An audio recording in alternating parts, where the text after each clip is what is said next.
Mga kababayan, ngayong araw po ng Martes, April 14, 2026, ang super typhoon po na minomonitor natin sa labas ng ating bansa ay lumihis po ng direksyon. Bumaba po ang tsansa nito na pumasok po sa loob ng ating Philippine Area of Responsibility. Ngayon po, aalamin pa rin natin kung magkakaroon pa ba ito ng direktang epekto, kasama na rin po ang weather system na nakakaapekto po sa ilang bahagi po ng ating bansa.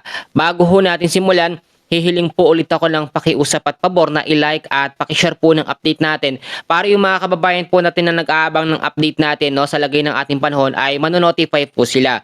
Magandang araw po, ako po muli si Kuya Francis, ang inyong pong weather forecaster ngayong araw po ng Martes.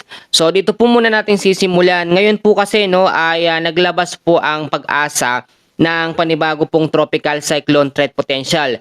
Nilinaw ko nung nakarang update natin, ang pagpasok po ng super typhoon sa ating Philippine Area of Responsibility ay sa pagitan ng April 16 hanggang sa 22.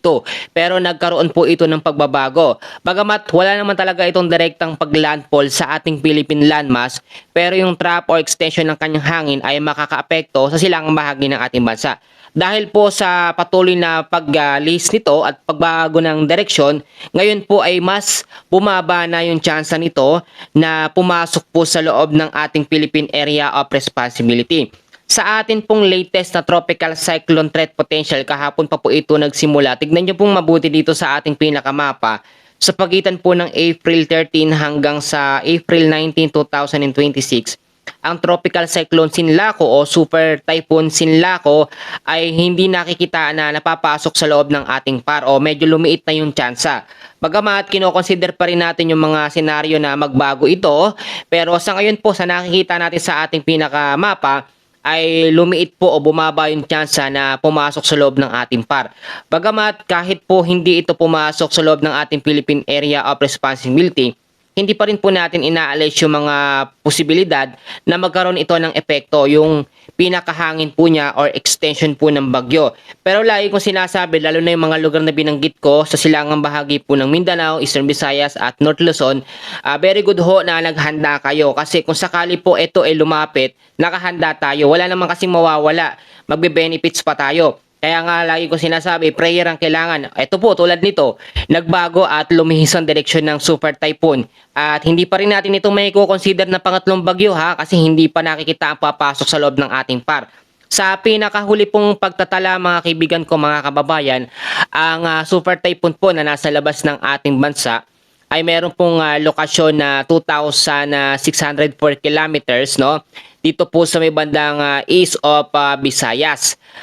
Tinataglay po nito ang hangin ngayon na umaabot o lumakas na po sa 215 kilometers per hour malapit po sa may sentro. At may bugso na umaabot sa 265 kilometers per hour. At pa northwestward ang kilos sa bilis po na 15 kilometers per hour. Sa nakarang update natin, almost stationary siya o hindi kumikilos. Ngayon, ang bilis na ng kilos niya, nasa 15 kilometers per hour.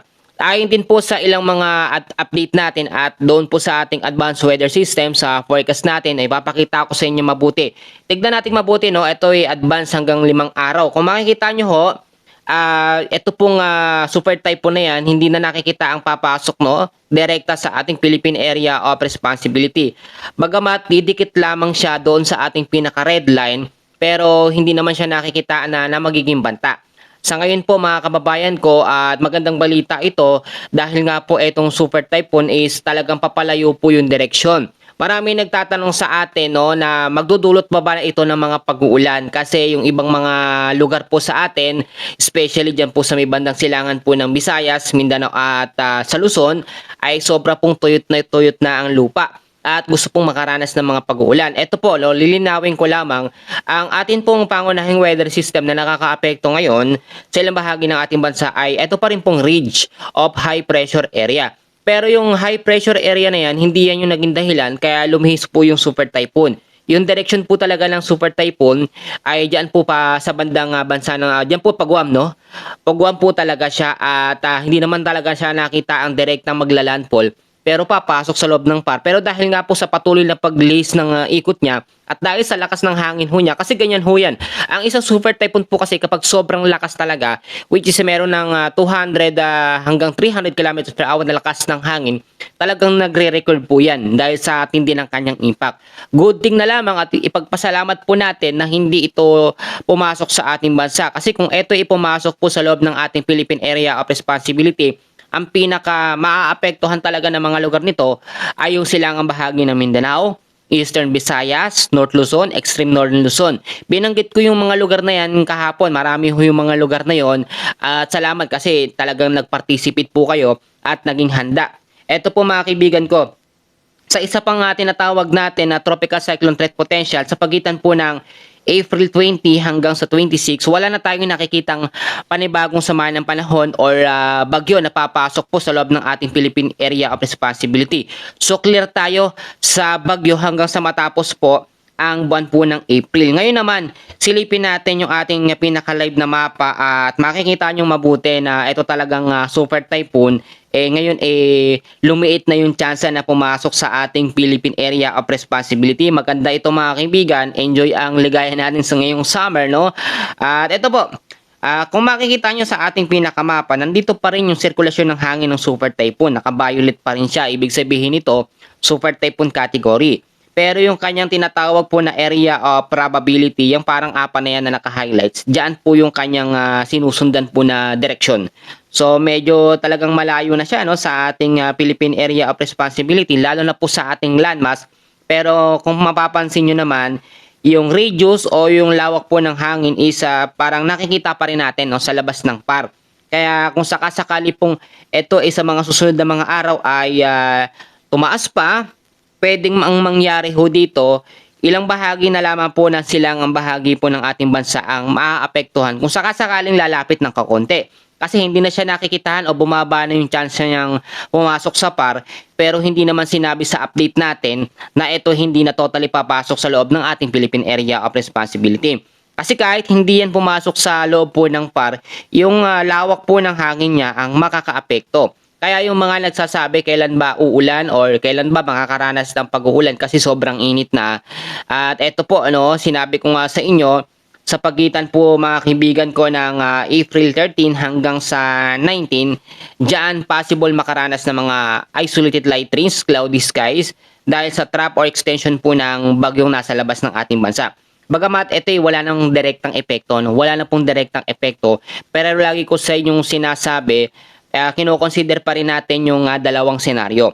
Yung unang senaryo, mas lamang talaga siya na talagang hindi na ito papasok ng par at wala nang magiging pinsala. Yung pangalawang senaryo, dahil present pa rin kasi ito pong tinatawag natin na ridge of high pressure area, pwedeng magkaroon ng kakaunting impact, no, at maitulak pababa, no, ito nga pong super typhoon. Pero sa sitwasyon sa ngayon, dahil nasa 265 kilometers per hour ang bugso po ng kanyang hangin, walang epekto yung ridge of high pressure area. Pero once na ito ay umusad pa sa mga susunod na mga araw at nagkaroon ng kakaunting paghina, pwedeng makaapekto ang high pressure area para ibaba siya ng konti o itaboy siya ng kakaunti, no. Bagamat wala nang paglandfall na aasahan, which is good thing po ito. Salamat po sa ating pakikisama sa bawat isa. At wala rin tayo nakikitang matinding banta ng mga pag-uulan na mararanasan dahil ito sa super typhoon. Ang sinasabi ko lamang, kapag ito nagkaroon ng konting paglapit, yung mga cloudy skies, maulap na kalangitan ang atin pong mararanasan. At may nagtanong din sa atin kung anong hangin ba ang nakakaapekto ngayon sa ilang bahagi ng ating bansa. Meron pa bang amihan? Meron bang habagat? So ito po, ang pinaka main na weather system o yung hangin na nakakaapekto ngayon ay yung high pressure area. Kaya nga kung papansin niyo sa ating pinakamapa, clear na clear po tayo sa mga ulap. Walang mga kumpol na kaulapan dahil ang high pressure area o ridge of high pressure area ay may kasamang alinsangan po ng hangin. Pero dyan sa may bandang hilaga po ng Luzon, wala rin tayong update sa easterlies, wala rin tayong southwest monsoon or habagat. Yung nagtatanong, habagat season na ba, Kuya Francis? Wala pa po, no? Ang habagat season ay papasok pa sa pagitan po ng buwan ng June, July at sa bare months. At good thing na lamang, wala tayong ibang weather system o wala tayong ibang hangin Kasi kung may ibang hangin, itong super typhoon ay maa-attract or mapapalapit siya sa ating Philippine Area of Responsibility. Usually, nangyayari naman talaga yung ganito sa tag-init is merong mga bagyong nabubuo sa labas po ng ating Philippine Area of Responsibility.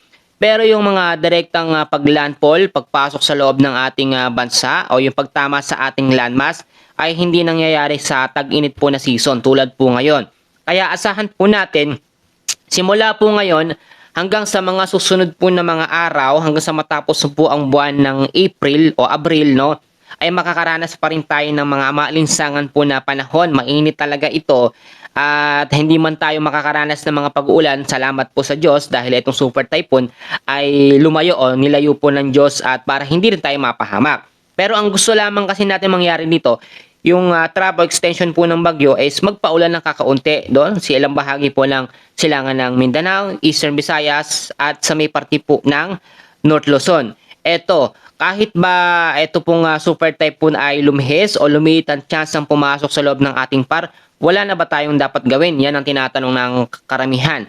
Eto po, kahit po ang super typhoon ay bumaba ang tsansa na pumasok po sa loob ng ating Philippine Area of Responsibility, kino-consider pa rin natin yung pag-iingat.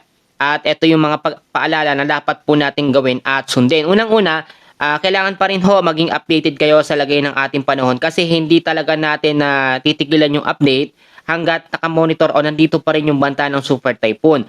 Ang gusto kasi natin mangyari dito, time to time, no, bawat update, nalalaman natin kung saan nababanda yung bagyo o nasa na ba, no, kung makakaapekto pa.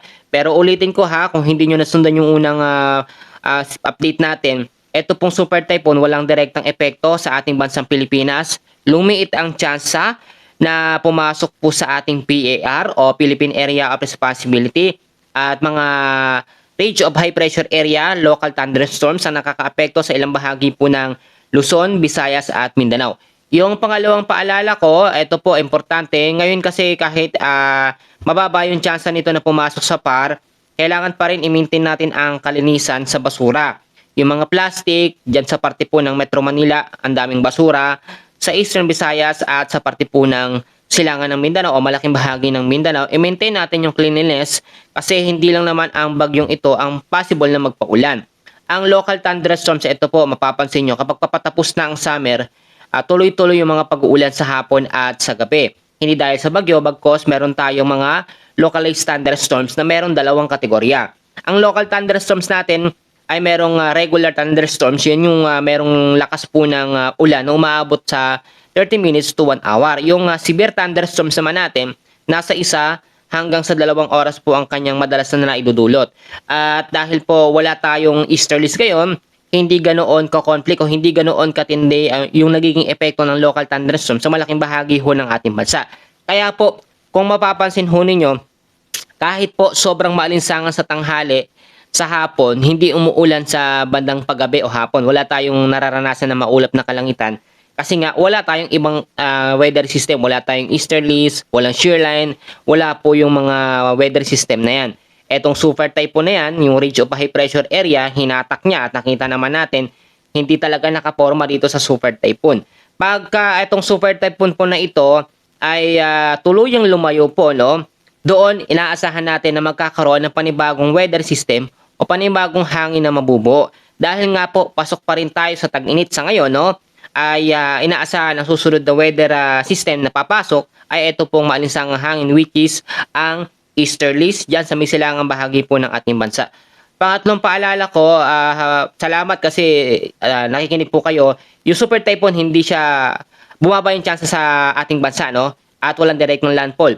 Ito po, kailangan pa rin natin na pagtibayin yung ating mga kabahayan, ayusin mga bubong kasi hindi natin malalaman kung magkakaroon pa rin ng mga pagbabago. Kaya kailangan mag-antabay ko lagi sa update natin kasi pwedeng kahit lumihis ito, pwedeng mangyari na bumaba, kino-consider pa rin natin yan hanggat nandiyan pa yan, banta pa rin po yan.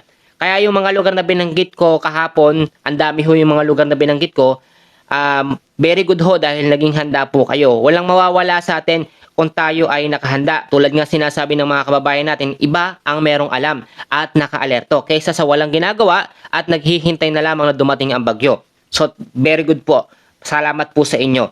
Yung isang paalala ko na lagi ko sinasabi, ganun pa rin, i-safety natin ang mga importanteng gamit, dokumento, para kung sakaling merong mga sakuna tulad po ng mga bagyo, lindol, ay nakaredy na po yan. Ito pa, mag-imbak at mag-stock din po tayo ng pagkain na pang ilang araw. So sanayin natin yung ganong routine para po kapag merong mga malalakas na bagyo, mga pag-uulan, hindi tayo labas ng labas. Tulad ngayon, sobrang init, iwas tayo sa heat stroke. Yung mga lalabas naman po sa hapon at sa tanghali, no? Yung mga papasok sa eskwela, ugaliin niyo po magdala ng payong at sombrero. Magdala din kayo ng malamig na tubig para iwas po tayo sa dehydration o iwasan tayo na ma-dehydrate sa sobrang init. Yung huling paalala ko, lagi ko sinasabi, ito sobrang importante, yung prayer po natin. Alam nyo kung wala pong nag-pray sa atin, kung walang nanalangin sa atin, etong super typhoon lalapit yan. No? Dahil po sa tuloy-tuloy na panalangin natin, nagkaroon ng bunga, naririnig po yan ng ating Diyos, yung prayer natin na itong super typhoon, sinabi ko naman, ipanalangin natin, lumihis yan. At nangyari po, answered prayer tayo, lumihis yan at wala nang magiging direktang epekto sa ilang bahagi po ng ating bansa. Mga kaibigan ko, mga kababayan, i-summarize natin yung update. Ito pong Super Typhoon Sinlaco, international name na nasa labas ng ating bansa, bumaba na yung chance ngayon, pumasok sa par. At ito po, ito ay nasa max na, nasa pinakamalakas na, nasa peak na niya. Super Typhoon category na merong lakas na 265 kilometers per hour at yung kanyang pinakakaya pang maabot hanggang 300 kilometers per hour na lakas po ng hangin. Pero kahit mangyari yon, nasa labas na siya ng ating Philippine Area of Responsibility. At yung trap extension ng kanyang hangin, may nagtatanong sa atin kung makakaapekto pa ba sa silangang bahagi po ng Visayas, silangang bahagi ng Luzon at dyan sa may bandang North Luzon. Ito po ang kasagutan mga kaibigan. Dahil nandyan pa rin ang super typhoon, banta pa rin, dahil nakikita pa rin natin sa ating mapa, may mga tsansa pa rin na kahit hindi ito pumasok sa PAR o Philippine Area of Responsibility, yung extension ng kanyang hangin ay magkaroon ng kakaunting epekto sa mga lugar sa silangang bahagi po ng ating bansa. Ano yung mga epekto? Bahagyang mga pag-uulan, cloudy skies na mayroong mga isolated light rains, lalo po bandang hapon at sa gabi. Pero yun ay mangyayari sa pagitan pa po ng April 14 ngayong araw hanggang sa April 19, hanggang sa mga susunod po na mga araw. So patuloy tayong maging handa at maging alerto po sa banta po ng bagyo na nasa labas ng ating bansa. Yan po muna ang ating pinaka-latest na update sa lagay ng ating panahon ngayong araw po ng Martes. Maraming salamat po at God bless po sa inyong lahat.